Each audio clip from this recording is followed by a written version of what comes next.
Why are we not tackling the climate change problem? I think we've got obstacles at all kinds of levels. I think we've got political obstacles, we've got social obstacles, we've got technical ones, of course. But I think the big one that we don't talk about and we don't deal with sufficiently is the psychological one.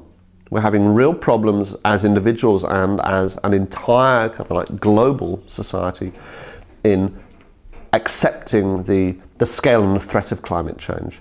And we talk a lot about denial, and people talk about that as one very limited aspect, which is really the people who actively go out there and refuse to accept the climate science and say, no, it's not happening, or it's a natural variation, and so on. There's actually quite a lot more people than one might think. About 30% of the population in Britain believes that it is natural, that whatever we're doing, it's only a small part of it.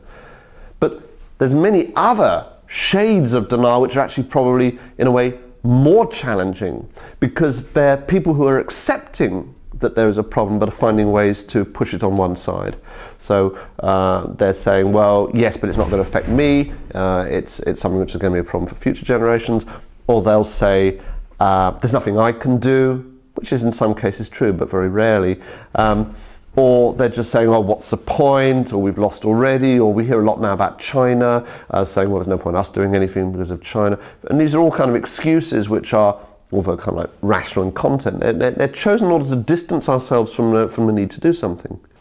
If a person is to recognise climate denial in the home, their family, friends, work colleagues, how do you think they can work towards addressing the climate denial of their peers? The huge issue on climate change, and one of the reasons people don't want to hear it, is the way that we frame it. So much of the language is about having to give things up, sacrifices we have to make, or we're going to get flattened by this juggernaut. People really don't want to hear about something which is all about losing, giving up, and this kind of apocalyptic vision.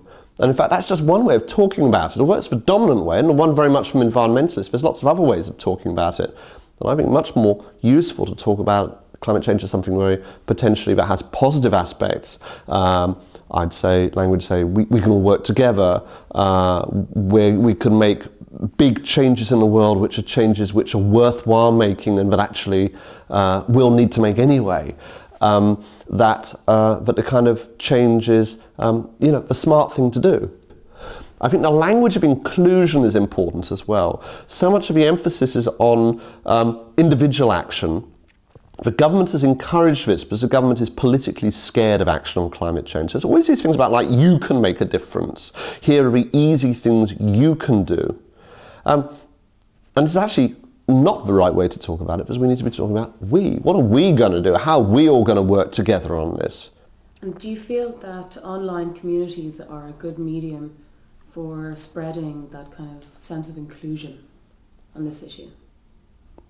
I think working online is an excellent way of working because it allows you to bring people together from a very wide range, and it allows people to find each other.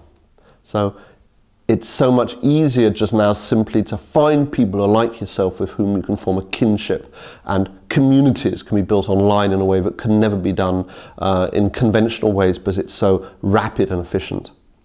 But we cannot depend on online communities altogether for the change we need, because so much of how we work as human beings is based on personal conviction, meeting people face to face. The sense of community really derives from actually being with people who you know and trust. Do you have faith that humanity are going to deal with climate change? I have no doubt at all that we will get our emissions down. I have no doubt at all that the governments of the world, the people of the world, will take collective action. The actual question and the challenge is about how long it takes us to get there, and how much climate change is already in motion and in the pipeline by the time that we reach that point. The question for us as individuals is, when we look back on what happens over the course of our lifetime, were we in the place where we wanted to be? Were we in the place where it's a smart place to stand in all of these changes which are happening, or were we in the wrong place and being left behind? And for me, it's very clear, whatever the answer is, I want to be in a place which is the clever place to be, the place where I'm going to look back on my life and feel really, really kind of like proud that I was the part of a change which needed to happen and not part of the kind of the obstacle that was holding it all back.